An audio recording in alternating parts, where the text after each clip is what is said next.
नहीं करता। सबसे बड़ी चिंता है मनुष्य जीवन में कि भाई जो मेरे पास है वो बचा रहे, जो नहीं है वो मुझे मिल जाए। इसके पीछे जीवन पर्यंत मनुष्य प्रयास करता रहता है। यहाँ तक कुछ लोग तो ये भी प्रयास कर रहे हैं कि मरने के बाद मिले, इसलिए इस जीवन को नरक बनाने पे तुले नहीं। मनुष्य जीवन को क्या बना रहे हैं? नरक बना रहे हैं। और क्या चाहते हैं? बोले कि परलोक सुधरे हमारा, स्वर्ग लोक मिले हमको।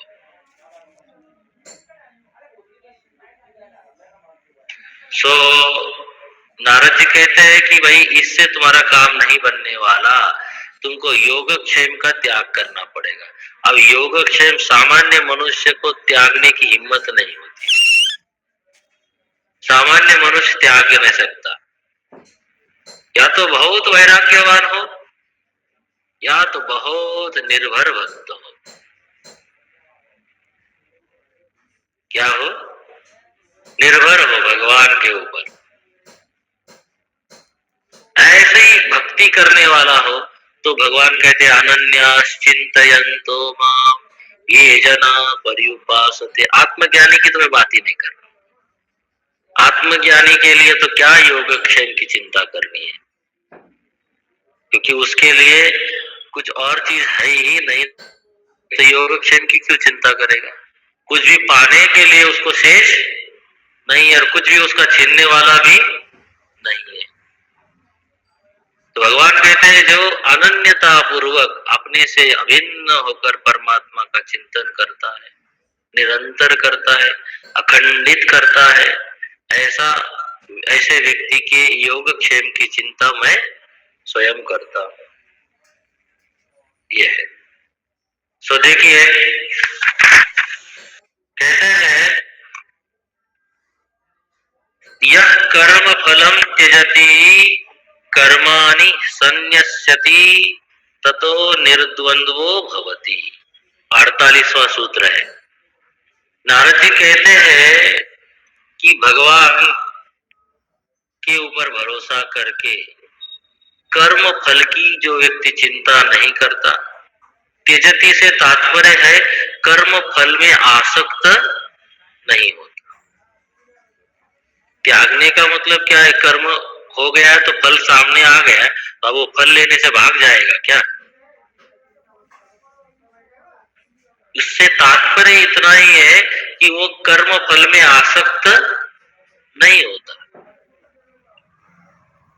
आते हैं तो उसका वो स्वीकार करता है। कर्म संन्यास से तात्पर्य है कि वो कर्म को अपने आप में एक अकर्ता के रूप में देखता है, कर्मों का त्याग नहीं करता। क्या करता है? कर्मों को अपने में देखता ही नहीं, कर्ता भाव नहीं है। ऐसा जो साधक है उस साधक को कह रहे कर्म फलम त्यजति कर्माणि संन्यस्यति। कर्मों का तब तक संन्यास नहीं हो सकता जब तक अपने आप को परमात्मा को अर्पित कोई व्यक्ति नहीं करता, अपने आप को दास रूप से या आत्म रूप से नहीं जानता। परमात्मा का करण बनना भी कर्तृत्व भाव का त्याग है। परमात्मा का उपकरण बन जाना, वहां भी कर्तृत्व नहीं है। सो कहते हैं सर्व कर्म संन्यास करता है ततो निर्द्वंद्वो भवति। वह निर्द्वंद्व हो जाता है। द्वंद्व कौन कौन से है? हाँ जी, और ये सब है। चलिए ठीक है। और शारीरिक, मानसिक, यही और बौद्धिक, यही तीन ही तो है ना द्वंद्व। उसमें क्या सुख दुख हो गया आपका मन की धरातल पे, शीतोष्ण हो गया आपके शारीरिक धरातल पे, मान अपमान हो गया बुद्धि बुद्धि की धरातल पे। गीता में भगवान ने क्या कहा? शीतोष्ण सुख दुखेषु तथा मानापमानयो। फिर द्वंद्व तो फिर आप पढ़ाते जा सकते हो, लेकिन उनका परिणाम क्या हो रहा है? सुख होगा या तो दुख होगा।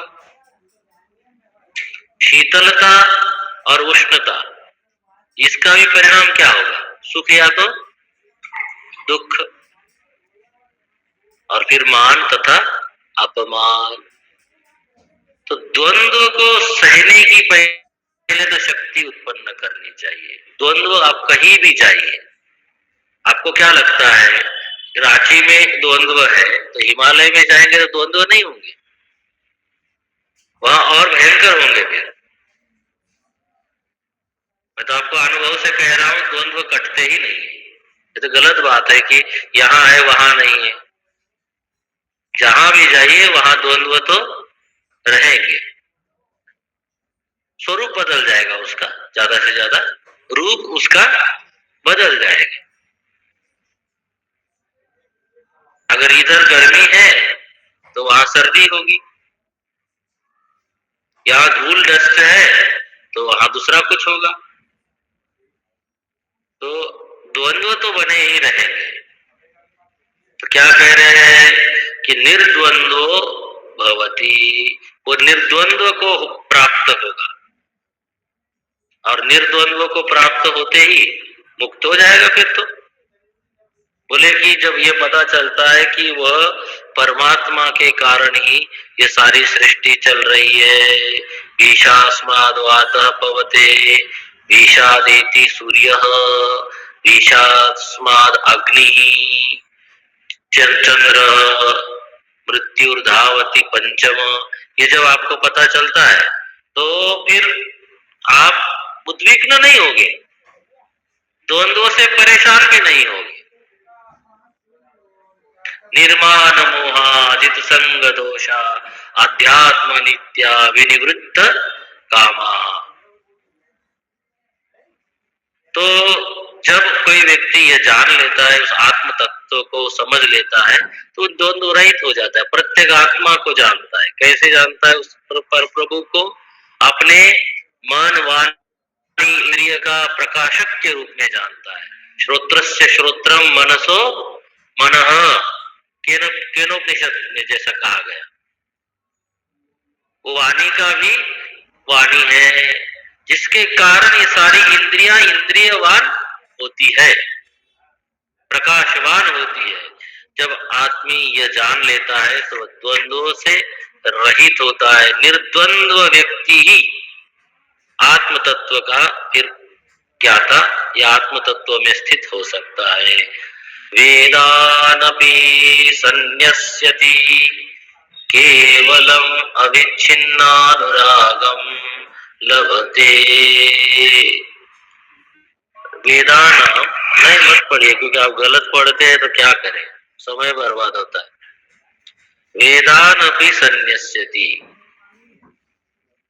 वैदिक वाङ्मय का अध्ययन करने वाले साधकों के लिए यह श्लोक, ये मंत्र, यह सूत्र बहुत महत्वपूर्ण है। देखिए, वेद का आप तब तक त्याग नहीं कर सकते। रविदास जी की एक पंक्ति है या एक उनका पद है कि वेदों का मैं क्यों त्याग करूं? वेद तो वह अविच्छिन्न मार्ग है, उसका मैं त्याग क्यों करूं? मैं कुरान और मैं बाकी चीजें क्यों पढ़ूं? क्योंकि जिस मार्ग को पाकर मेरा कल्याण होगा वो मार्ग क्या है? वैदिक मार्ग है। आप सर्च करिएगा, मिल जाएगी आपको, इंटरनेट पे वो पंक्तियां मिल जाएगी।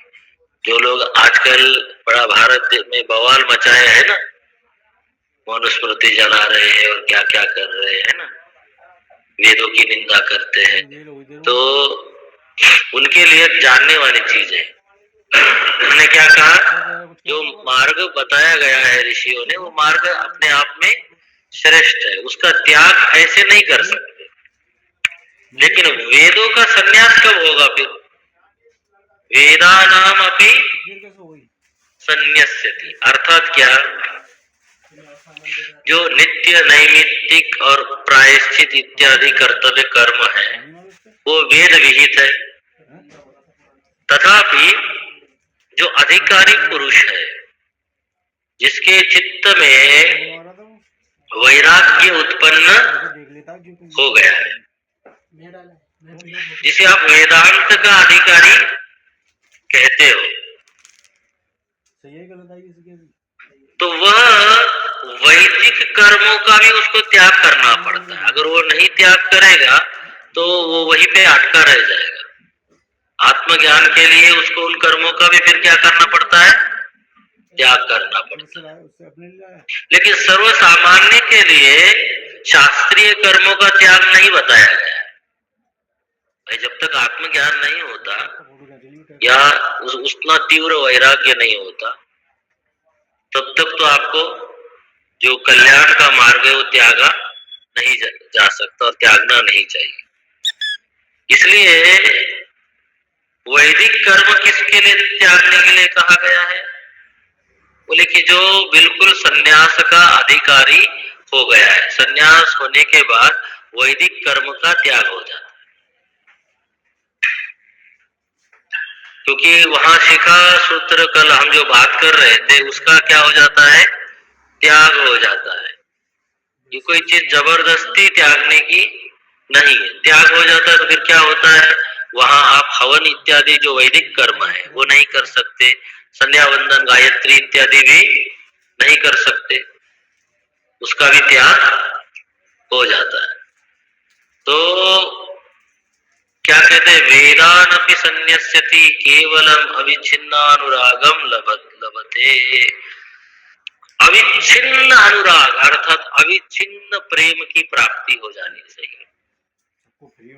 परमात्मा में तीव्र अनुराग उत्पन्न होना चाहिए। वो तीव्र अनुराग ही सांसारिक अनुराग का क्या कराता है, त्याग कराता है।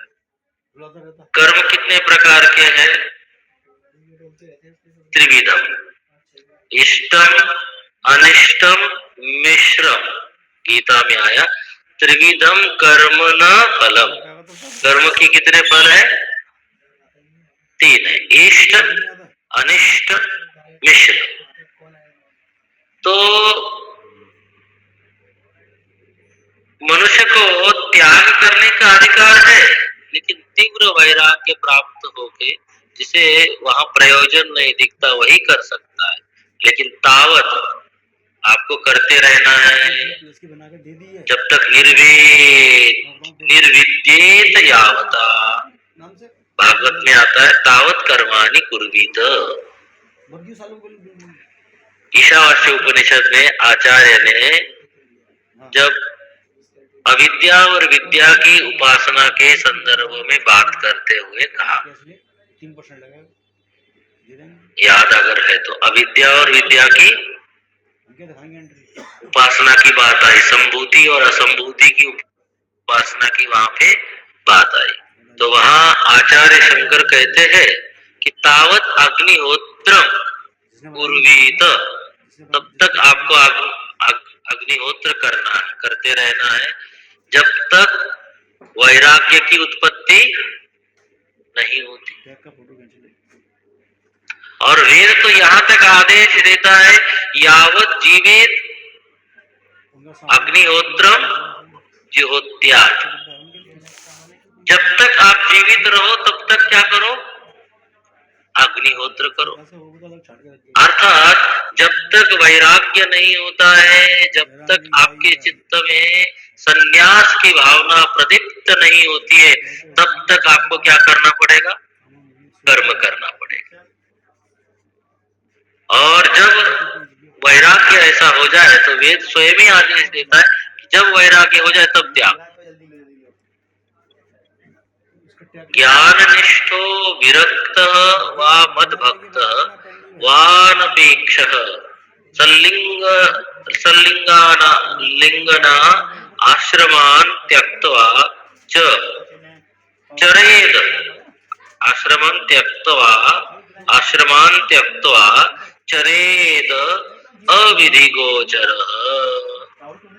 देखिए, वर्णाश्रमों का एक लिंग है, एक चिन्ह है, तो उसका तब तक पालन करना है जब तक आप स्पृहा रहित ना हो, जब तक आपकी इच्छाएं बनी है तब तक वैराग्य तो नहीं हुआ। तीव्र वैराग्य जब तक नहीं होता, ज्ञान निष्ठा प्राप्त नहीं होती, तब तक क्या करना है? आश्रमोचित कर्म करना है। बाद में क्या बोले? त्यक्त्वा, त्याग करके फिर विधि का आप पालन करते हुए फिर उस विधि का त्याग कर सकते हो। अब विधि गोचर माने विधि का फिर पालन करने की आपको जरूरत नहीं है। सत्यान्ते सुखे दुखे वेदान इमं लोकमिमं च परित्यज्य आत्मानं अनविच्छेद। आपस्तंभ धर्म सूत्र में यह आता है कि स्मृति है कि सत्य और अनरित, सुख दुख, वेदान इमं लोकम अमुं च। आपको सुख दुख क्या है, सत्य क्या है, ये जानकारी आपको सही से हो जाए और फिर उसको जानकर परित्यज्य वैराग्य हो जाए तो क्या करना है? छोड़ना है। फिर क्या करना है? आत्मा का अनुसंधान करना है। आत्मानम अनविच्छ, आत्मा का अनुसंधान करना है और कुछ नहीं करना है। और जब ऐसा करते हैं तो देखिए, कहते हैं शास्त्रानि अधीत्य, लेकिन ये बिना श्रुति स्मृति इत्यादि के अध्ययन के कोई भी व्यक्ति वैराग्यवान नहीं हो सकता। इसलिए देखिए, सूत संहिता एक ग्रंथ है, आप लोगों ने नाम सुना है कि नहीं सुना है मालूम। सूत संहिता एक ग्रंथ मेरे पास रखा हुआ है, बड़ा बहुत बड़ा ग्रंथ है। तो कहते हैं कि उसके मुक्ति खंड में यह श्लोक आता है, शास्त्राणि अधीत्य, शास्त्र का अध्ययन करना है। मेधावी गुरोः अभ्यस्यतान्यपि, गुरु के द्वारा शास्त्र का क्या कराया जाए? अध्ययन कराया जाए। और गुरु के द्वारा अभ्यास मनन निधिध्यासन परमार्थ का चिंतन उससे जब करवाया जाता है तो पलालम इव ध्यानार्थी त्यजेत, पत्ते जैसे गिर जाते हैं ना, पत्ते गिर जाते, गिराने पड़ते हैं, स्वतः गिर जाते हैं। तो ध्यानार्थी, ध्यानार्थी माने मुमुक्षु, जो आत्मचिंतन करने वाला है। त्यजेत ग्रंथान अशेष, तो फिर ग्रंथ की भी जरूरत नहीं है। लेकिन तब तक ग्रंथ की जरूरत है जब तक वैराग्य वैसा नहीं होता, चिंतन की एक प्रक्रिया विकसित नहीं होती, तब तक गुरु आपको रोकता नहीं है कि कैसे आपको रहना है। लेकिन तब तक तो जरूरत है। अभी जरा भी चित्त में आसक्ति है, अभी चित्त कहीं भी सुखी दुखी है, तो फिर अभी तो अनुशासन की जरूरत है, एकदम से तो नहीं छोड़ सकते। ये शास्त्र जो कह रहे हैं ये प्रमाण वाक्य है, केवल सुनकर पढ़कर छोड़ने के लिए नहीं है, ये प्रमाण वाक्य है। भगवान कहते हैं तो जब ऐसा कोई व्यक्ति करता है तो दैवी हैषा गुणमयी मम माया दुरत्यया मामेव ये प्रपद्यन्ते मायाम एताम तरन्ति ते, वो लोग इस माया से तर जाते हैं। अब नारद जी कहते कौन तरता है? बोले सतरति, सतरति, जो ऐसा रहता है। तरने के बारे में उपाय बताया है, कौन तरता है। और ऐसा कोई व्यक्ति रहता है तो सतरति, सतरति सो लोकान तारयति, जो स्वयं भी तरता है और दूसरों को भी तारता है। भगवत पाद आचार्य शंकर जैसे लोग स्वयं मुक्त है, दूसरों को भी मुक्त करने का मार्ग बता के जाते हैं। पूज्य गुरुदेव जैसे लोग, स्वामी तपोवन जी महाराज जैसे लोग, शिवानंद स्वामी जी जैसे लोग स्वयं तर जाते हैं और दूसरों को भी तार जाते हैं। मधुसूदन सरस्वती जैसे लोग जो काशी में रहते हुए दिव्याति दिव्य तर्क प्रधान, ज्ञान प्रधान विद्वानों की जिसमें परीक्षा हो जाए बुद्धि कुंद हो जाती है, ऐसे भयंकर तर्क है। खंडन खंड खाद्य जैसा ग्रंथ, अद्वैत सिद्धि जैसा ग्रंथ लिख के क्या है उधर, क्या देख रहे हैं? तो क्यों देख रहे हैं भाई? आंखें चलाते हैं, क्या करते हैं?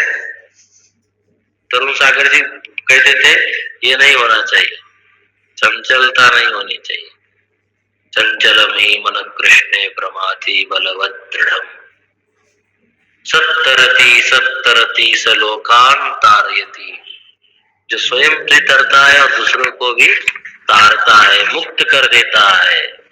हाँ, स्वयं समुत्तीर्य स दुस्तरम द्युमन भवार्णवम भीमवत् भ्रस्रोरिदाः उत्पदाम्बोरुह नावमत्रं ते निधाय याता सदनुग्रहो भवान। भागवत जी में सुखदेव जी महाराज स्वयं मुक्त है। परीक्षित को जब भागवत सुनाई तो 12वें स्कंद में वो कहते हैं तुम तो राजन मरिष्यामि इति पशु बुद्धि जही। हे राजन, तुम्हारे अंदर अगर मैं मर जाऊंगा, यह बुद्धि है, तो यह बुद्धि क्या है? पशु बुद्धि। तुम तो जही, ऐसी बुद्धि का त्याग करो। जही, जही माने त्याग करो, ऐसी बुद्धि का त्याग करो। और क्या करो? अपने आप में, अपने आत्मा में ही रमन करो। तो वो कहता है हे सद्गुरु अहम ब्रह्म निर्वाण, मैं तो ब्रह्म निर्वाण को प्राप्त हो रहा है, वहां लिखा है ऐसा, ब्रह्म निर्वाणम रिच्छति इच्छामि। तब प्रसादात, ऐसा उन्होंने वहां उनकी प्रार्थना की है। और ये जब उन्होंने वाक्य बोला है तो सुखदेव जी उठकर चल दिए, फिर बैठे नहीं रहे कि अब पूजा होगी, दक्षिणा मिलेगी, हाँ लिफाफा मिलेगा, बैठे नहीं रहे और वो चले गए। परीक्षित वहां मुक्त हो गए।